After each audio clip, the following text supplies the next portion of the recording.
আইন শৃঙ্খলা রক্ষা বাহিনীর সদস্যদের ক্লোজ করার সংস্কৃতি লোক দেখানো বলছেন মানবাধিকার কর্মী আর আইনজীবীরা। 2013 সালের নিবারণ আইনের আশ্রয় নেওয়ার পরামর্শ। রাজধানীর হাজারীবাগে গুলিতে অপারেশন কমান্ডার সহ জেএমবির 2 সদস্য নিহত। পুলিশ বলছে এরা চেকপোস্টে হামলায় জড়িত, মারা গেছে বন্দুকযুদ্ধে।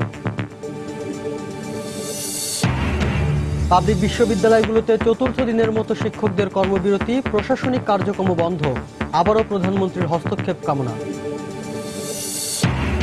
ব্রাহ্মণবাড়িয়ায় দি আলাউদ্দিন সঙ্গীতায়নের ওপর মাদ্রাসা ছাত্রদের তাণ্ডব মৌলবাদী চক্রের পরিকল্পিত, বলছেন সংস্কৃতি কর্মীরা। জড়িতদের দ্রুত গ্রেফতারের দাবি। এবং কিছু অসাধু প্রতিষ্ঠানের বিরুদ্ধে অনুমোদনহীন মশার কয়েল বিক্রির অভিযোগ, হুমকির মুখে জনস্বাস্থ্য, সরকারের তদারকি জোরদারের আহ্বান।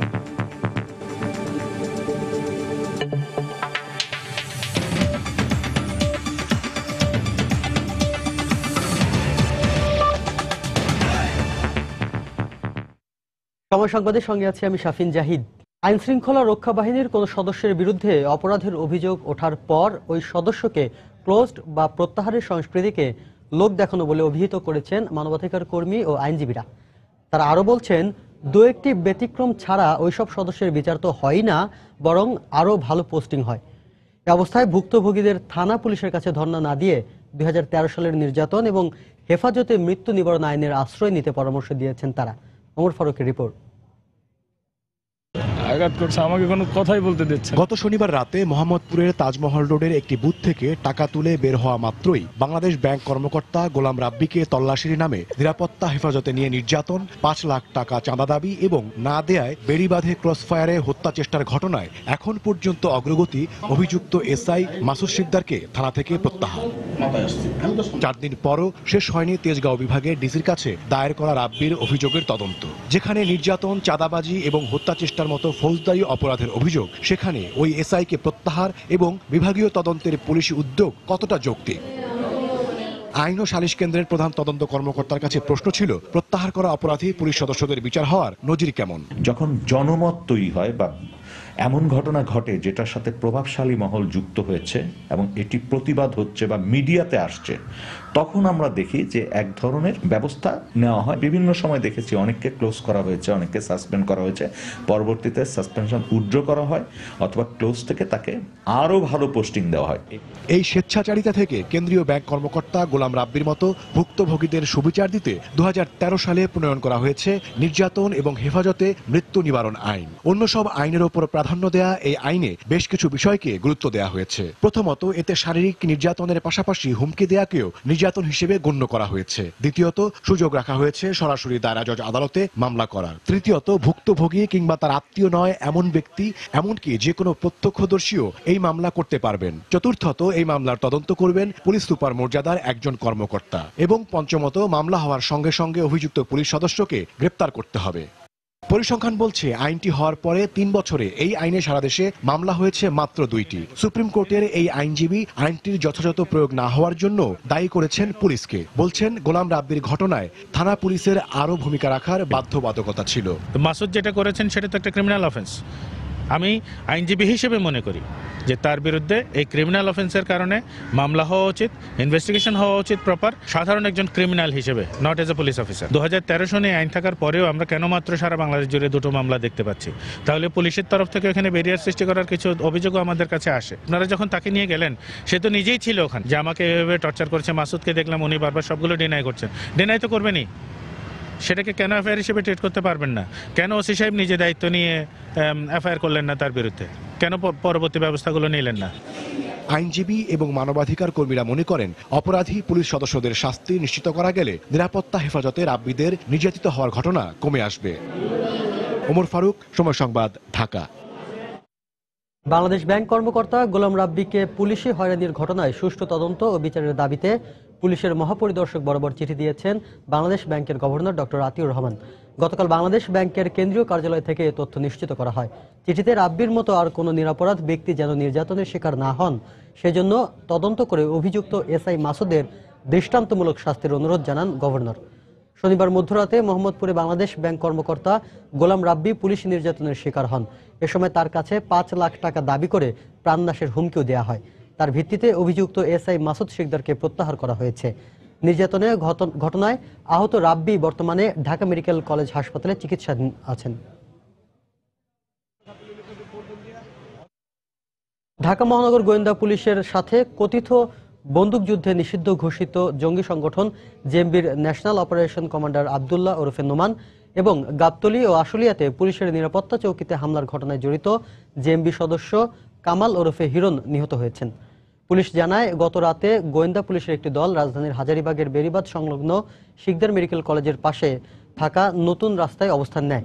এ সময় দুটি মোটরসাইকেলে পালিয়ে যেতে থাকা জেএমবি সদস্যরা পুলিশের উপরে গ্রেনেড নিক্ষেপ ও গুলিবর্ষণ করে।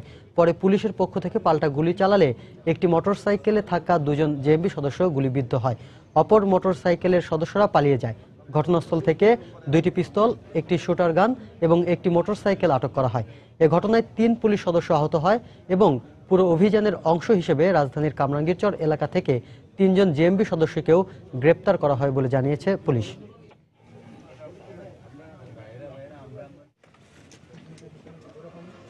একজন হচ্ছে আব্দুল্লাহ ওরফে নোমান, সে হচ্ছে মূলত জেএমবির এই অংশের ন্যাশনাল অপারেশন কমান্ডার। প্রায় 3 থেকে 3.5 বছর যাবৎ জেএমবির এই অংশের অপারেশনাল চিফ হিসাবে বা কমান্ডার হিসেবে দায়িত্ব পালন করতেছে। হিরণ গাবতলীর পুলিশ মার্ডার এবং আশুলিয়ার পুলিশ মার্ডারের সাথে জড়িত এবং আজকে যে মোটরসাইকেলটি এখানে পাওয়া গেছে তাদের সাথে কালো রঙের একটি পালসার মোটরসাইকেল সিরিয়াল নাম্বার সহ হুবহুব আমাদের আগের তথ্যের সাথে মিলে গেছে।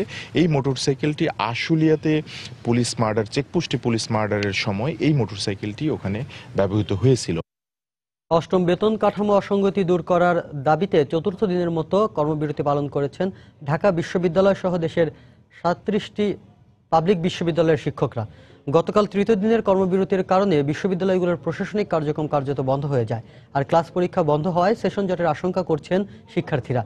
এদিকে সমস্যা সমাধানে আবারও প্রধানমন্ত্রীর হস্তক্ষেপ কামনা করেছেন বাংলাদেশ বিশ্ববিদ্যালয় শিক্ষক সমিতি ফেডারেশন। ব্যুরো প্রতিবেদকদের পাঠানো তথ্য আর ছবি নিয়ে ডেস্ক রিপোর্ট। কর্মবিরতির কারণে ঢাকা বিশ্ববিদ্যালয় সহ দেশের কোনো পাবলিক বিশ্ববিদ্যালয়ে ক্লাস হয়নি। সমস্যা সমাধানে আবারও প্রধানমন্ত্রীর হস্তক্ষেপ কামনা করেছেন বাংলাদেশ বিশ্ববিদ্যালয় শিক্ষক সমিতি ফেডারেশনের সভাপতি অধ্যাপক ফরিদ উদ্দিন আহমেদ। আমরা চাই দ্রুত সমাধান এবং আমরা নিশ্চয়ই শিক্ষক হিসাবে এটা আমাদের জন্য খুব কষ্টের জায়গা। আমরা ক্লাসরুমের বাইরে থাকতে চাই না। মাননীয় প্রধানমন্ত্রীর সাথে যদি আমরা কথা বলতে পারি, আমাদের যে সমস্যার ব্যাপারটা যেটা আছে, যেটা নিয়ে আমরা আন্দোলন করছি, এবং এটার সমাধানটা খুব সহজ হয়ে যাবে, এটা আমরা নিশ্চিত আছি। কিন্তু সময়টা উনি কখন দেবেন না দেবেন, এটা তো উনি মাননীয় প্রধানমন্ত্রী, উনি দেশের প্রধানমন্ত্রী, এটা তো ওনার উপর নির্ভর করে। এখানে আমরা কোনো কিছু বলতে পারবো না। বাংলাদেশ বিশ্ববিদ্যালয় শিক্ষক সমিতি ফেডারেশনের সিদ্ধান্ত অনুযায়ী বুধবার বেলা 12টায় ক্যাম্পাসে অবস্থান নেন সিলেটের শাহজালাল বিজ্ঞান ও প্রযুক্তি বিশ্ববিদ্যালয়ের শিক্ষকরা। পরে বিশ্ববিদ্যালয় ক্যান্টিনের সামনে থেকে একটি মিছিল বের করেন তারা। এ সময় তারা দাবি পূরণ না হওয়া পর্যন্ত আন্দোলন চালিয়ে যাবেন বলে ঘোষণা দেন। আমরা চাই যে আমাদের সম্মানটা রক্ষা করা, এবং আমি আশা করি যে সরকারে যারা আছেন তারা অবশ্যই সেই দিকে নজর দিবেন। সরকার যেই মুহূর্তে এখনই যদি এইটা সমাধান হয়ে যায়, তাহলে সাথে সাথে এই শিক্ষকরা আবার ক্লাসে ফিরে চলে যাবে বলে আমার মনে হয় সেটা ফেডারেশনের একটা ঘটনা চলে আসবে। এদিকে গত দুদিনের মতো আজও সকাল থেকে তালাবদ্ধ ছিল ময়মনসিংহের বাংলাদেশ কৃষি বিশ্ববিদ্যালয়ের শ্রেণীকক্ষগুলো। বিশ্ববিদ্যালয়ের কর্মচারীরা আসলেও হয়নি কোনো ক্লাস পরীক্ষা। এতে নতুন করে সেশন জটের আশঙ্কা শিক্ষার্থীদের। ক্লাস শুরুর কথা ছিল 11 তারিখ থেকে, কিন্তু এই সমস্যার কারণে ক্লাস বন্ধ হয়ে গেছে। ভার্সিটিগুলো অনেক ফাঁকা হয়ে যাচ্ছে। আমরা যে নতুন আসছি, আমরা এখন কি করব এটাই বুঝতে পারছি না। সরকার একটা আশু সমাধানই দিবে, যাতে আসলে শিক্ষক শিক্ষার্থী কারো জীবনে যাতে অনিশ্চিত না হয়। বরিশাল বিশ্ববিদ্যালয়েও ছিল একই অবস্থা। ক্লাস পরীক্ষা বন্ধ থাকায় বিশ্ববিদ্যালয় ক্যাম্পাসে আসেনি কোনো শিক্ষার্থী। শিক্ষকদের আন্দোলনের কারণে কার্যত বন্ধ ছিল প্রশাসনিক কার্যক্রম। যতক্ষণ পর্যন্ত আমাদের এই ন্যায্য দাবি দেওয়া না মানা হয়, এই ধর্মঘট চলতে থাকবে। যেহেতু আমরা ক্লাস পরীক্ষা বর্জন করেছি, এই শিক্ষার্থীরা এই কারণে সেশন জটে পড়তে পারে। এছাড়া একই দাবিতে অনির্দিষ্টকালের কর্মবিরতি পালন করেন রাজশাহী প্রকৌশল ও প্রযুক্তি বিশ্ববিদ্যালয়, চট্টগ্রাম বিশ্ববিদ্যালয় সহ অন্যান্য পাবলিক বিশ্ববিদ্যালয়ের শিক্ষকরা। সাবিত সারোয়ার, সময় সংবাদ। দর্শক, পাবলিক বিশ্ববিদ্যালয়ের শিক্ষকদের কর্মবিরতির খবর জানতে এই মুহূর্তে সিলেটের কৃষি বিশ্ববিদ্যালয়ে আছেন রিপোর্টার আব্দুল আহাদ ও রাজশাহীর প্রকৌশল ও প্রযুক্তি বিশ্ববিদ্যালয়ে আছেন সাইফুর রহমান রকি। প্রথমে চলে যাচ্ছি সিলেটের আহাদের কাছে। আহাদ। ধন্যবাদ শাফিন, আপনি যেটা বলছিলেন যে কিছুক্ষণ আগে অষ্টম জাতীয় বেতন কাঠামো সংশোধন করে শিক্ষকদের মর্যাদা ফিরিয়ে দেওয়ার দাবিতে সারা দেশের মতো সিলেটের বিশ্ববিদ্যালয়গুলোতেও শিক্ষকরা কর্মবিরতি পালন করছেন। তো আমি এখন যেখানে আছি সিলেটের কৃষি বিশ্ববিদ্যালয়ে, আসলে গত 4 দিন থেকে এই কর্মসূচি পালন করছেন শিক্ষকরা। তারা ক্লাস এবং পরীক্ষা বর্জন করছেন। এ কারণে এই বিশ্ববিদ্যালয় একেবারেই অচল হয়ে গেছে। আমি আপনাকে এমনটি বলতে পারি, বিশ্ববিদ্যালয়ে কোনো ধরনের ক্লাস হচ্ছে না, পরীক্ষা হচ্ছে না। এবং বিশ্ববিদ্যালয়ে আমি সকালে এসে যেটি দেখেছি যে ক্লাসরুমগুলো রয়েছে সবগুলোই তালাবদ্ধ এবং অনেক শিক্ষকের রুম তালাবদ্ধ, এবং যে ক্লাসগুলো খোলা রয়েছে সেগুলোতে কোনো স্টুডেন্ট নেই। এবং এখন যে প্রায় 10:30 বেজে গেছে, কিন্তু এখনও এই ক্যাম্পাসে আমি কোনো স্টুডেন্টকে দেখিনি, যদিও শিক্ষক এবং কর্মকর্তারা ইতিমধ্যে ক্যাম্পাসে এসে পৌঁছে গেছেন। তো শিক্ষকরা যেটি বলছেন যে তাদের দাবি আদায় না হওয়া পর্যন্ত তারা এই আন্দোলনে থাকবেন, যেহেতু তারা 8 মাস থেকে আন্দোলন করছেন, কিন্তু তাদের দাবিগুলা মানা হয়নি এবং এখন আর তাদের পিছনে যাওয়ার কোনো সুযোগ নাই। তো এখন আমার সাথে আছেন এই বিশ্ববিদ্যালয়ের প্রক্টর অধ্যাপক ডক্টর মোহাম্মদ আব্দুল বাসিত। আমি স্যারের সাথে কথা বলবো, যিনি বিশ্ববিদ্যালয়ের একজন সিনিয়র শিক্ষক। স্যার, আপনারা যে এই কর্মসূচিগুলো পালন করছেন, আমরা জানি যে আপনাদের বিশ্ববিদ্যালয়ে কোনো সেশন জোটও নেই। তো শিক্ষার্থীরা যে সেশন জোটে পড়ে যাচ্ছে, এই বিষয়টা আপনারা কিভাবে নিচ্ছেন? বাংলাদেশ বিশ্ববিদ্যালয় শিক্ষক সমিতি ফেডারেশনের সিদ্ধান্ত মোতাবেক আমরা গত 7 মাস ধরে আন্দোলন করে যাচ্ছি। অষ্টম জাতীয় পে স্কেলে যে সকল অসঙ্গতি এবং বৈষম্য সৃষ্টি হয়েছে, আমরা মনে করি এটা একটি ভুল বুঝাবুঝি বড় ধরনের।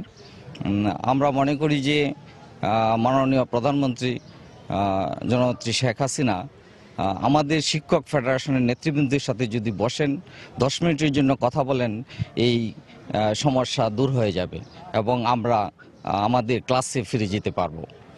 ধন্যবাদ স্যার। আসলে শাফিন, আপনি যেটি শুনলেন যে শিক্ষকরা বলছেন যদি প্রধানমন্ত্রী তাদেরকে সময় দেন এবং এই সমস্যা সমাধানের জন্য প্রধানমন্ত্রীর মাত্র 10 মিনিট দরকার, এবং 10 মিনিট যদি তাদেরকে সময় দেন তবে হয়তো তারা আবার ক্লাস পরীক্ষায় ফিরে যাবেন এবং তাদের দাবিগুলো আদায় হয়ে যাবে।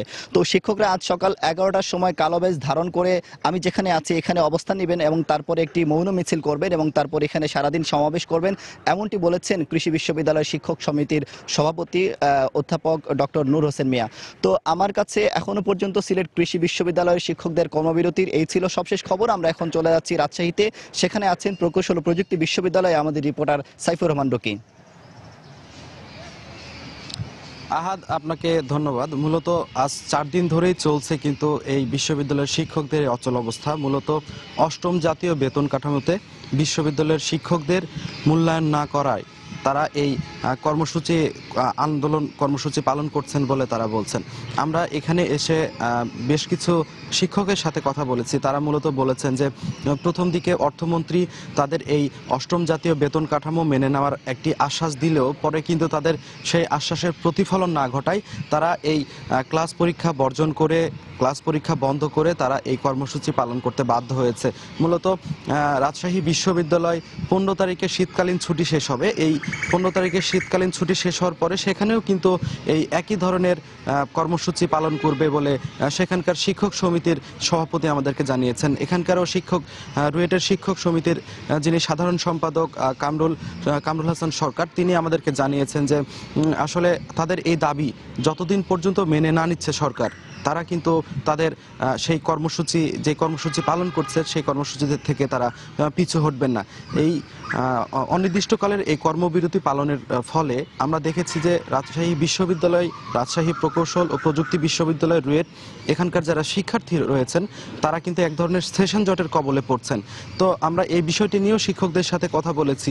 তারা যেটি বলছেন যে আসলে তাদের এই যে দাবি নিয়ে আন্দোলন করছে, তাদের এই দাবি নিয়ে আন্দোলনকেই তারা এখন মুখ্য হিসেবে দেখছেন। যদিও শিক্ষার্থীদের সেশন জটের বিষয়টি তাদের মাথায় আছে, হয়তো তাদের এই দাবিটি মেনে নিলে তারা অতিরিক্ত ক্লাস নিয়ে, ছুটির দিনে ক্লাস নিয়ে, বন্ধের সময় ক্লাস নিয়ে হয়তো এই সেশন জটটি কাটিয়ে উঠতে তারা চেষ্টা করবেন, এমনটাই কিন্তু তাদের পক্ষ থেকে বলা হচ্ছে। তবে সরকারের তরফ থেকে যত দ্রুত সম্ভব এটি যেন সুরাহা করা হয় এই বিষয়ে তারা বারবার তাগিদ দিচ্ছিলেন। অন্যথায় বিশ্ববিদ্যালয় কিন্তু এর চেয়ে কঠোর কর্মসূচি দিতে তারা কিন্তু বাধ্য হবেন, এমন কথা বলেছেন। আমি সকাল থেকে কিন্তু রুয়েটে এসেছি, এখানে কিন্তু কোনো ধরনের শিক্ষকদের অবস্থানও যেরকম কম দেখেছি, তেরকম কিন্তু দেখেছি যে শিক্ষার্থীদের অবস্থানও কিন্তু তেমন নেই। কারণ 4 দিন ধরে যে অবস্থা তৈরি হয়েছে তাতে তারা কিন্তু জানেই যে ক্লাস বা পরীক্ষা কোনোটাই হবে না। তো এই ধরনেরই একটি অবস্থা, অচল অবস্থা তৈরি হয়েছে রাজশাহী বিশ্ববিদ্যালয়, রাজশাহী প্রকৌশল বিশ্ববিদ্যালয় রুয়েট। তো শাফিন, আমার কাছে শিক্ষকদের যে অনির্দিষ্টকালের কর্মবিরতি চলছে এরকমই ছিল তার খবর।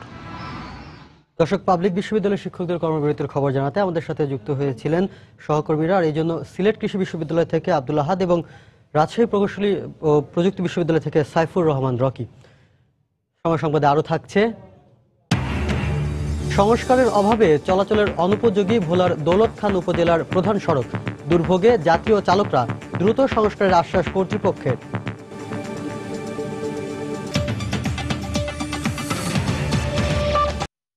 ব্রাহ্মণবাড়িয়ায় তুচ্ছ ঘটনাকে কেন্দ্র করে গত মঙ্গলবার মাদ্রাসা ছাত্রদের তাণ্ডবে ভারতীয় উপমহাদেশের শাস্ত্রীয় সঙ্গীতের অন্যতম গুরু সুর সম্রাট আলাউদ্দিন খানের নামাঙ্কিত দি আলাউদ্দিন সঙ্গীতাঙ্গ পুড়িয়ে দেওয়া হয়।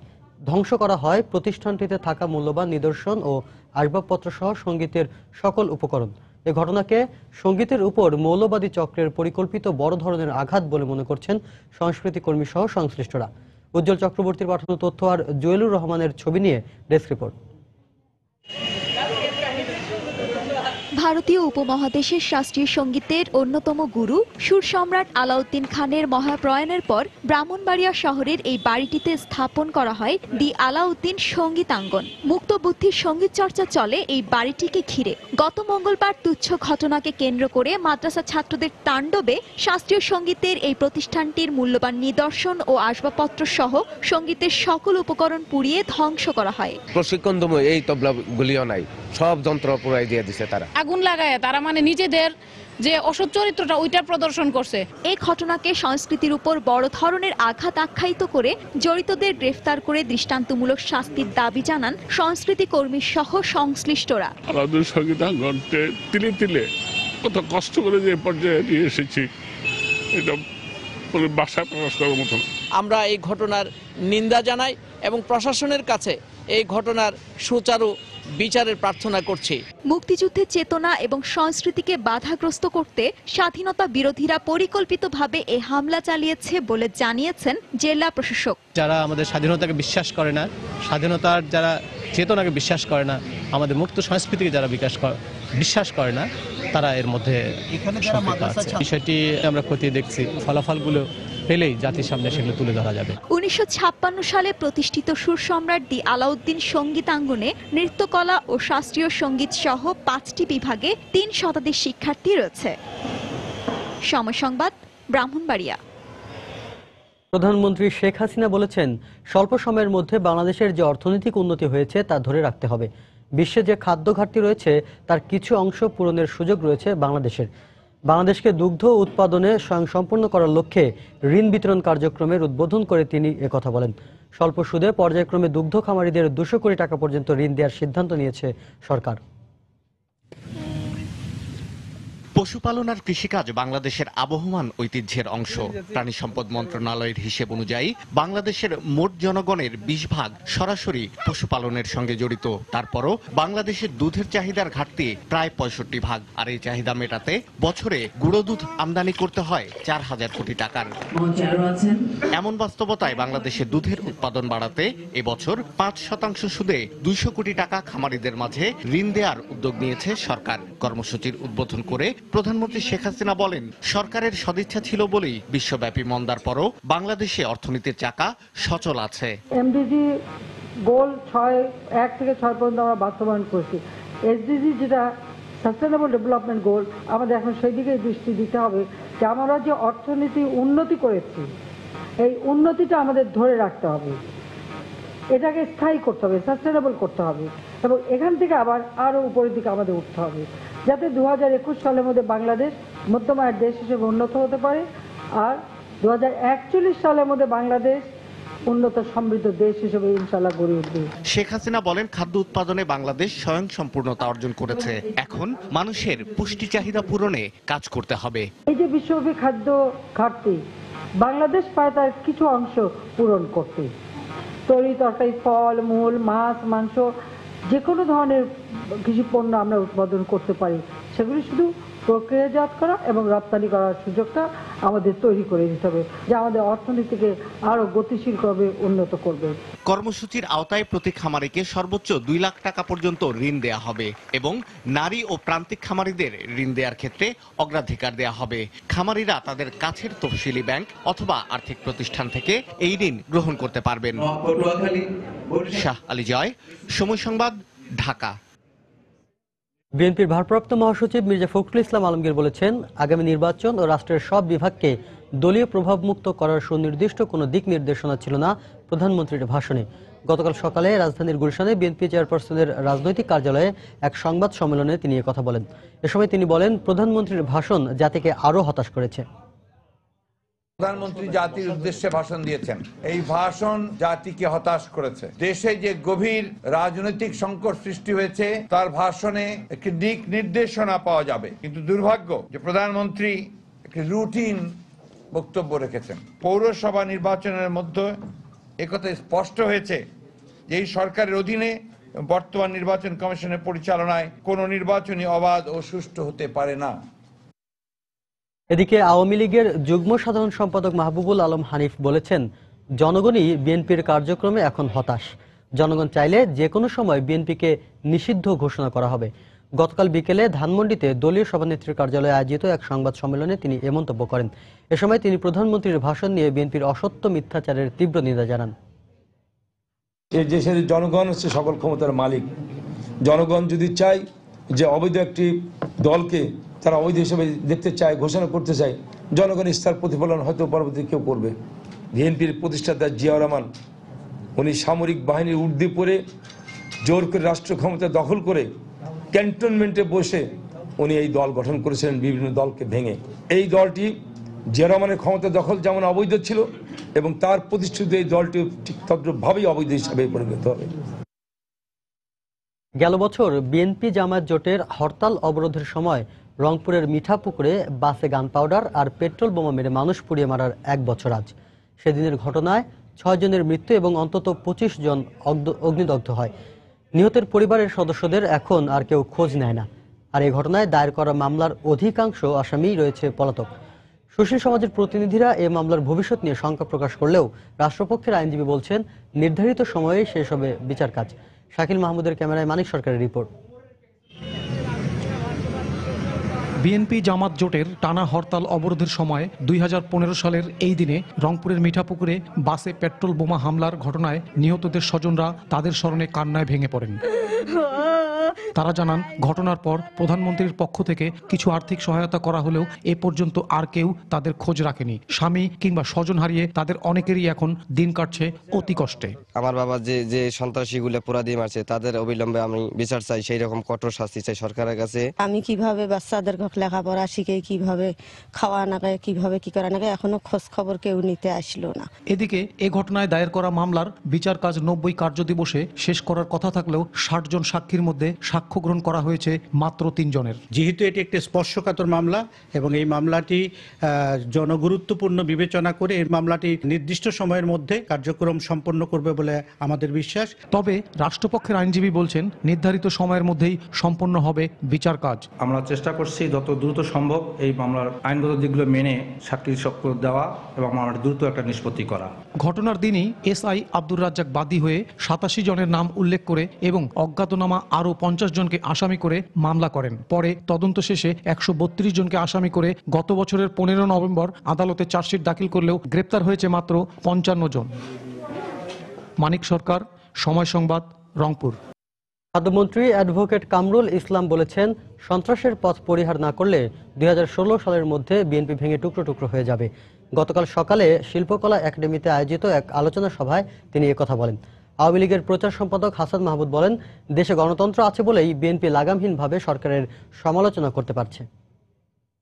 আজকে বিএনপির অস্তিত্ব প্রায় বিলীন হওয়ার পথে। স্পষ্ট বোঝা যাচ্ছে 2016-এর মধ্যেই বিএনপি দলটি তাদের জোট যেমনি ভাবে ভাঙছে, বিএনপি দলটিও ভেঙে খণ্ড বিখণ্ড হয়ে যাবে।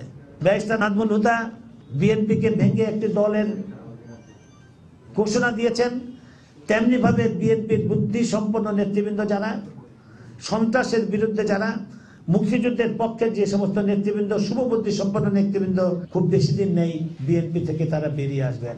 আর যদি সন্ত্রাসের পথে নিজেকে সম্পৃক্ত না করেন এবং সব কিছু ভুলে দেশ মাতৃকার স্বার্থে নিজেদেরকে সম্পৃক্ত করেন, তাহলেই বিএনপির শেষ রক্ষা হবে।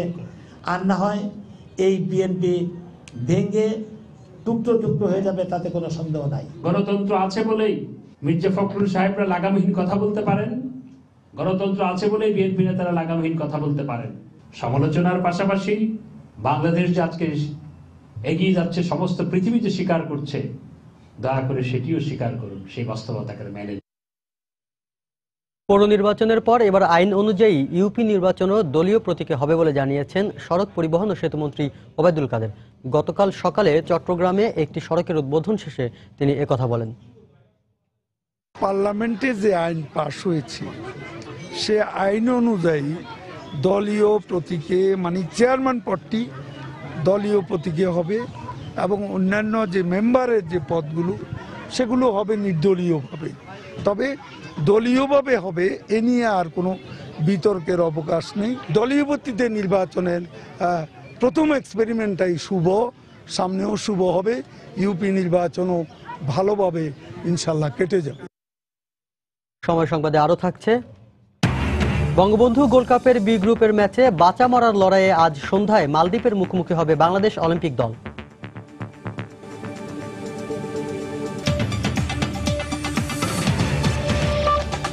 বেসরকারি ব্যবস্থাপনায় এবছর হজ প্যাকেজ নির্ধারণ করা হয়েছে ৩,০৪,৯০৩ টাকা। তবে এ টাকার বাইরে আলাদাভাবে কোরবানি দিতে হবে হাজিদের।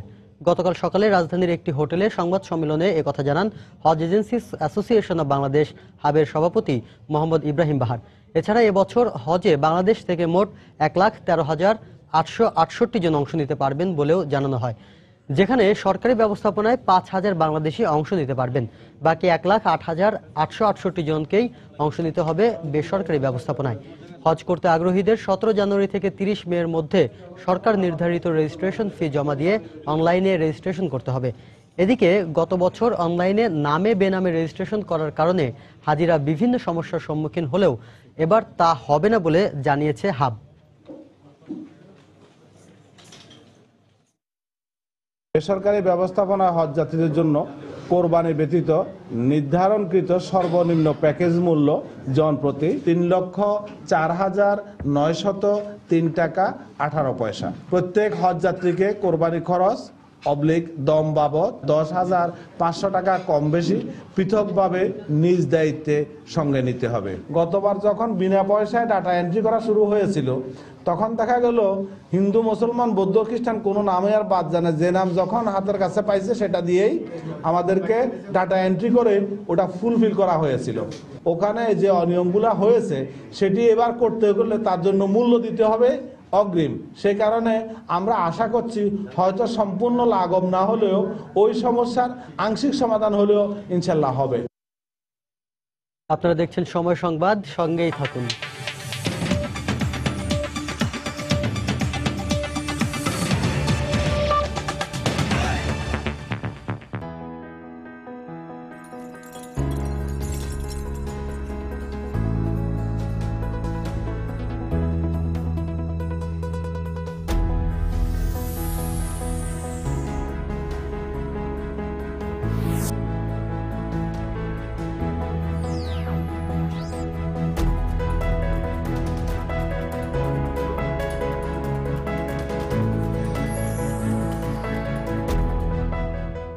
আমিরাত লুবের সকল মাল্টিগেট পণ্যে শীতকালীন গরম অফার। আমিরাত লুবের পণ্য কিনলেই পাবেন নগদ টাকা ও সোনার লকেট, সোনার হার। আমিরাত লুব, শুধু ইঞ্জিন নয়, পাল্টে দেয় জীবনের গতি। আগে করতো মোষ ক্ষেত, বাগান ক্ষেত, ঝিঙ্গা ক্ষেত, ওখান করে ফুলের চাষ। বেশ কিছু লোক বেকারত্ব থেকে মুক্তি পাইছে। গোলাপটা একটু বিকে বেশি, চর্চা বেশি, তাতে একটু পয়সা বেশি। বিক্রি করতে আসছি, এইখান থেকে শাহবাগ ব্যাপারী আছে, এখানে শাহবাগ নিয়ে বিক্রি করে। আমরা চাই এই ফুলটা সরকারি সাহায্যে বাইরে পাইয়া বিদেশে পাঠানোর জন্য।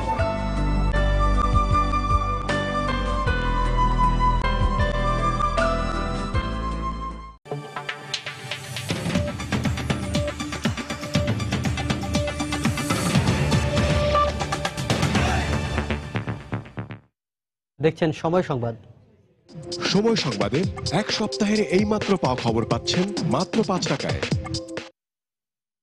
দর্শক, গাজীপুরে টঙ্গীর তুরাগ তীরে কাল থেকে শুরু হচ্ছে বিশ্ব ইজতেমার দ্বিতীয় পর্ব। এরই মধ্যে প্রস্তুতি কাজ প্রায় সম্পন্ন। সেখানে আছেন রিপোর্টার জুনায়েদ আল হাবিব। সেখানকার বিস্তারিত জানতে আমরা সরাসরি চলে যাচ্ছি তার কাছে। জুনায়েদ। শাফিন, আপনি যেমনটা বলছিলেন যে আগামীকাল শুক্রবার ফজরের নামাজের পর আহ্বায়নের মাধ্যমে শুরু হবে বিশ্ব ইজতেমার যে দ্বিতীয় পর্ব, সেই দ্বিতীয় পর্ব। ইতোমধ্যে কিন্তু আমি এই টঙ্গীর তুরাগ তীরে যখন আসি, ইতোমধ্যে কিন্তু লাখো মুসল্লি এই টঙ্গীর তুরাগ তীরে এসে জমায়েত হয়েছেন আগামীকালের বিশ্ব ইজতেমা অংশগ্রহণ করার জন্য। আপনারা হয়তো পেছনে দেখতে পাচ্ছেন কিন্তু মুসল্লিদের আনাগোনা, তারা ইতোমধ্যে চলে এসছেন।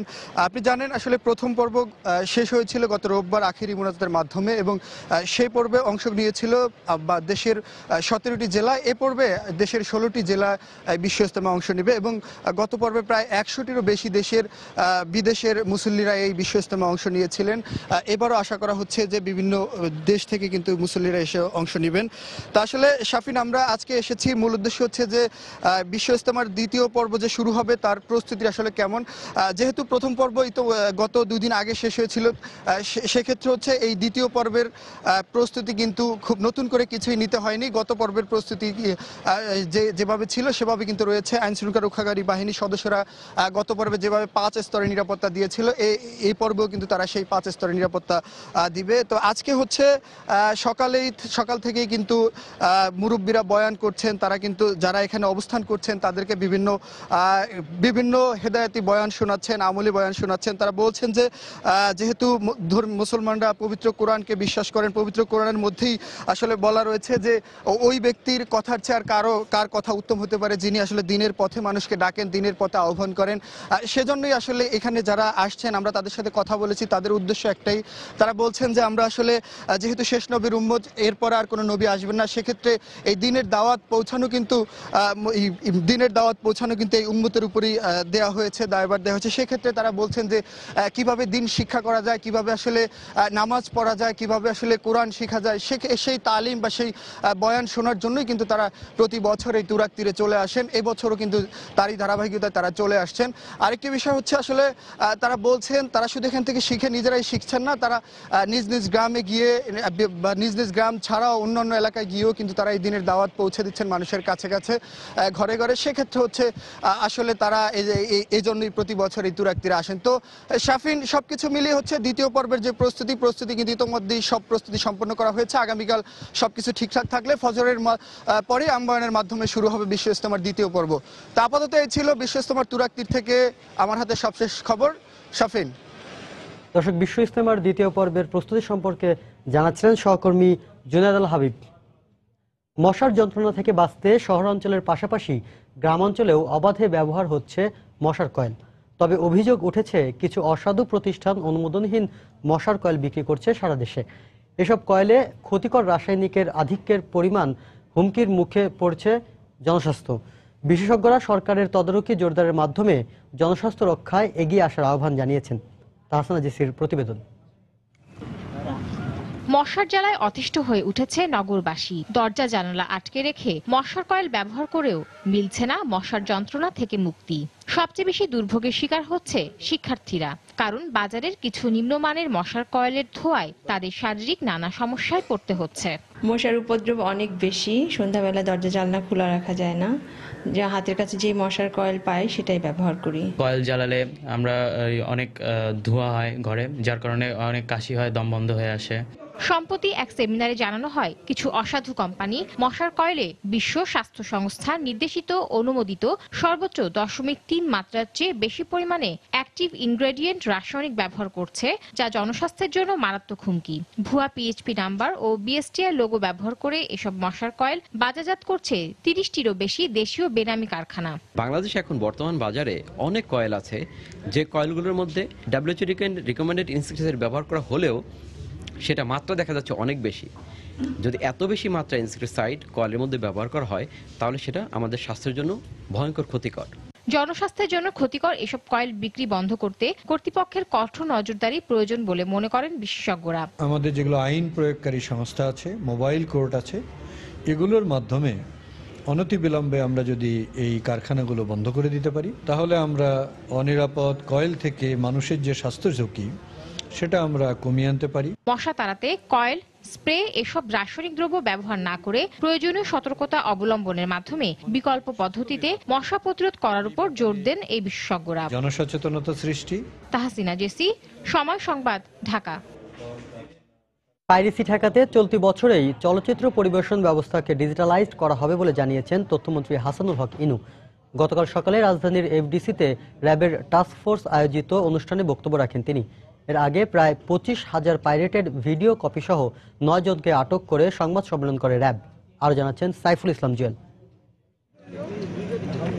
গোপন সংবাদের ভিত্তিতে মঙ্গলবার দিবাগত রাতে রাজধানীর বিভিন্ন এলাকায় অভিযান পরিচালনা করে র্যাব 3-এর একটি দল। এ সময় অডিও ভিডিও পাইরেসির সাথে জড়িত এক ব্যক্তিকে আটক করে অস্ত্র ও ভারতীয় মুদ্রা জব্দ করে র্যাব। পরে তার দেয়া তথ্য অনুসারে একে একে আটক করা হয় আরও 8 জনকে।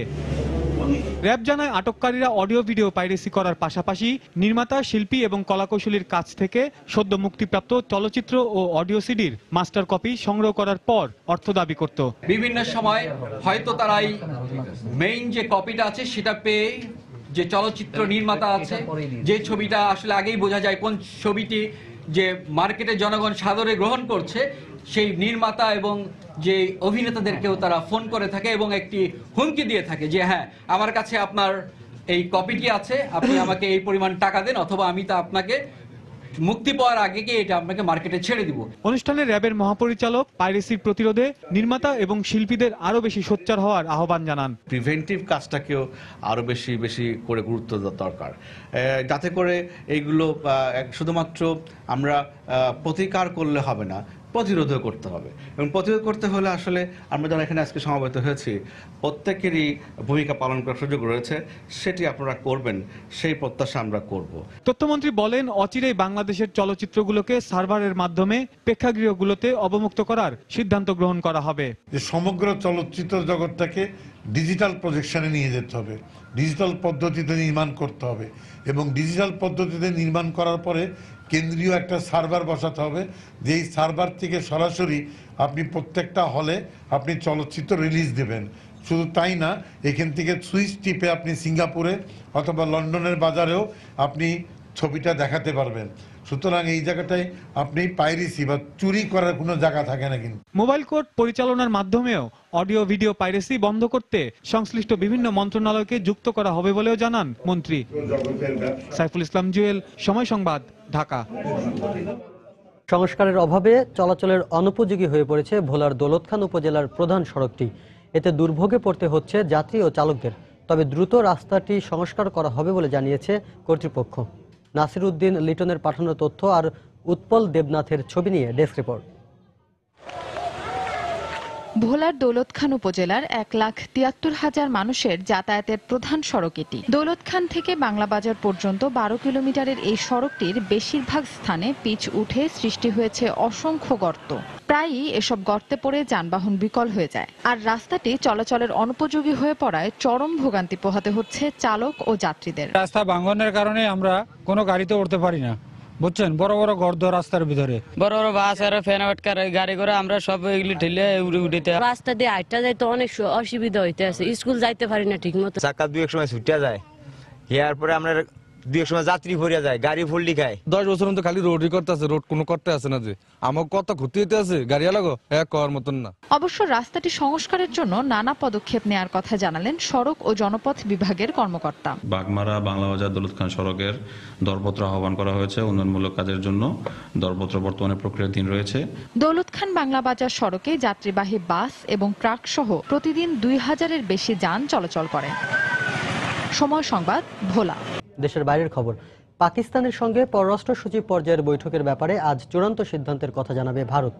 পররাষ্ট্র দপ্তরের বরাতে এনডিটিভি জানায়, ভারতের নিরাপত্তা উপদেষ্টা অজিত দোভাল প্যারিস থেকে ফেরার পর এ ব্যাপারে সিদ্ধান্ত নেবে দেশটি। পাকিস্তানের জঙ্গি সংগঠন জৈশ-ই-মোহাম্মদের প্রধান মাসুদ আজাহার সহ কয়েকজনকে গ্রেফতারের খবর বুধবার পাক প্রধানমন্ত্রীর দপ্তরের বরাত দিয়ে প্রকাশ করে দেশটির কয়েকটি গণমাধ্যম। তবে দাপ্তরিকভাবে ভারতকে বিষয়টি নিশ্চিত করেনি পাকিস্তান। এদিকে বুধবার সন্ধ্যায় প্রধানমন্ত্রী নরেন্দ্র মোদীর সঙ্গে দেখা করেছেন ভারতের পররাষ্ট্রমন্ত্রী সুষমা স্বরাজ ও পররাষ্ট্র সচিব এস জয়শঙ্কর। শুক্রবার ভারত পাকিস্তানের পররাষ্ট্র সচিব পর্যায়ের বৈঠকের কথা রয়েছে।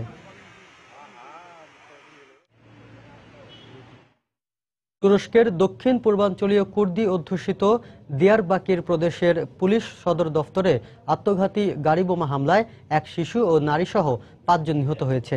এছাড়াও এ ঘটনায় আহত হয়েছেন আরও অন্তত 36 জন। সদর দফতর ছাড়াও দেশটির আরও 6টি শহরের বিভিন্ন এলাকায় একযোগে হামলা চালানো হয়েছে বলে জানিয়েছে স্থানীয় গণমাধ্যম। তবে এসব হামলায় হতাহতের বিষয়ে নিশ্চিত করে কিছু জানা যায়নি। হামলার দায় এখন পর্যন্ত কেউ স্বীকার না করলেও পিকেকে কুর্দি বিদ্রোহীরা এই হামলা চালিয়ে থাকতে পারে বলে ধারণা করছে পুলিশ। সম্প্রতি তুরস্কের বেশ কয়েকটি অঞ্চলে সরকারের কুর্দি বিরোধী অভিযানে নিহত হয় বেশ কয়েকজন বিদ্রোহী পিকেকে সদস্য।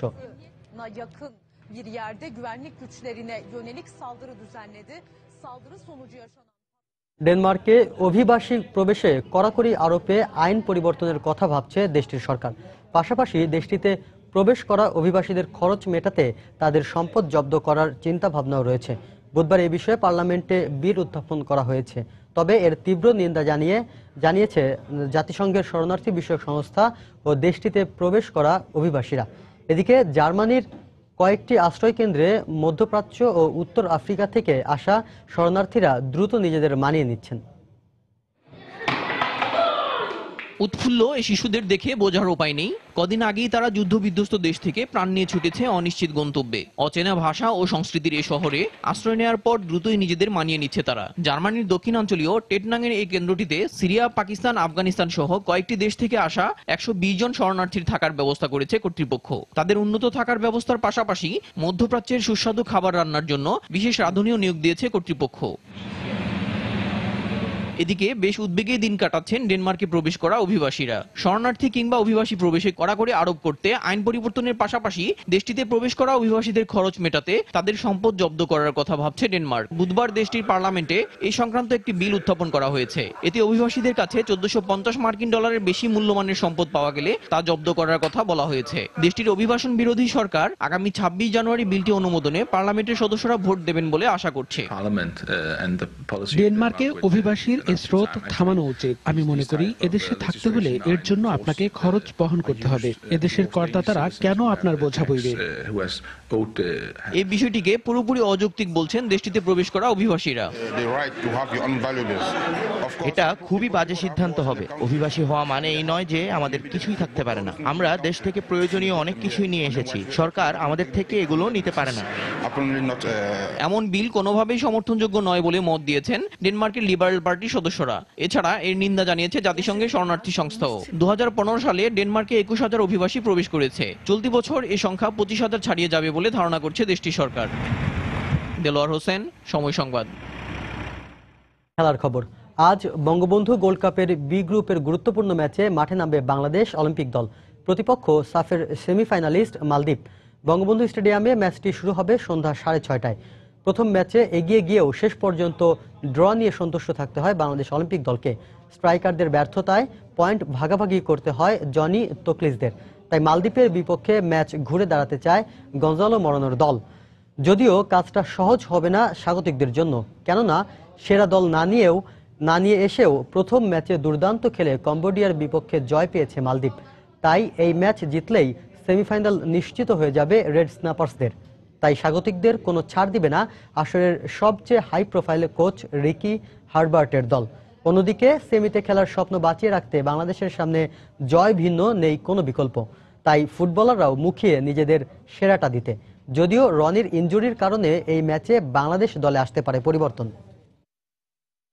লাস্ট ম্যাচের ভিডিও দেখানো হয়েছে আমাদের কি ভুল ছিল এগুলো দেখানো হয়েছে, এগুলো নিয়ে কাজ করছে কোচ মাঠে। নেক্সট ম্যাচে ইনশাআল্লাহ আমরা এগুলো রিকভার করে ভালো করে করব। মালদ্বীপ বেশ কঠিন প্রতিপক্ষ, তবে আমার বিশ্বাস প্রথম ম্যাচের ভুলগুলো শুধরে এই ম্যাচে ছেলেরা আরো ভালো খেলবে। এ পর্যায়ে শীর্ষ সংবাদগুলো জানিয়ে দিচ্ছি আরেকবার। আইন শৃঙ্খলা রক্ষা বাহিনীর সদস্যদের ক্লোজ করার সংস্কৃতি লোক দেখানো বলছেন মানবাধিকার কর্মী আর আইনজীবীরা। 2013 সালের নিবারণ আইনের আশ্রয় নেওয়ার পরামর্শ। রাজধানীর হাজারীবাগে গুলিতে অপারেশন কমান্ডার সহ জেএমবির 2 সদস্য নিহত। পুলিশ বলছে এরা চেকপোস্টে হামলায় জড়িত, মারা গেছে বন্দুকযুদ্ধে। পাবলিক বিশ্ববিদ্যালয়গুলোতে চতুর্থ দিনের মতো শিক্ষকদের কর্মবিরতি, প্রশাসনিক কার্যক্রম বন্ধ, আবারও প্রধানমন্ত্রীর হস্তক্ষেপ কামনা। ব্রাহ্মণবাড়িয়ায় দি আলাউদ্দিন সঙ্গীতায়নের উপর মাদ্রাসা ছাত্রদের তাণ্ডব মৌলবাদী চক্রের পরিকল্পিত, বলছেন সংস্কৃতি কর্মীরা। জড়িতদের দ্রুত গ্রেফতারের দাবি। এবং কিছু অসাধু প্রতিষ্ঠানের বিরুদ্ধে অনুমোদনহীন মশার কয়েল বিক্রির অভিযোগ, হুমকির মুখে জনস্বাস্থ্য। সরকারের তদারকি জোরদারের আহ্বান। এই ছিল এখনকার মতো। যে কোনো খবর পেতে ভিজিট করুন সময়নিউজ.tv। যে কোনো বাংলা লিংক, রবি আর সিটিসেল নম্বর থেকে সময় সংবাদের খবর, অনুষ্ঠান সম্পর্কে জানতে এবং যে কোনো তথ্য সময় সংবাদকে জানাতে ডায়াল করুন 16242 নম্বরে। এছাড়া এই মাত্র পাওয়া খবর আপনার মোবাইলে পেতে SMS করুন *SN লিখে পাঠিয়ে দিন 16242 নম্বরে। সঙ্গেই থাকুন সময়ের।